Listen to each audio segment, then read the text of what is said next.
Liquor అమ్మకాల్లో రాష్ట్ర సర్కారు రికార్డులు బ్రేక్ చేస్తుందని ఎక్సైజ్ శాఖకు టార్గెట్లు పెట్టి మరీ సేల్స్ చేస్తుందని దీంతో తాగి రోడ్డెక్కుతున్న వాళ్ళ సంఖ్య కూడా భారీగా పెరుగుతుంది.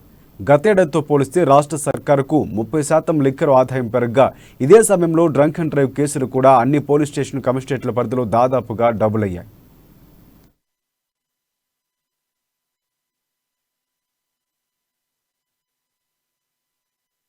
ఏడాది ఒక్క సైబరాబాద్ కమిషనరేట్ పరిధిలోనే 57,000 కేసులు నమోదయ్యాయి.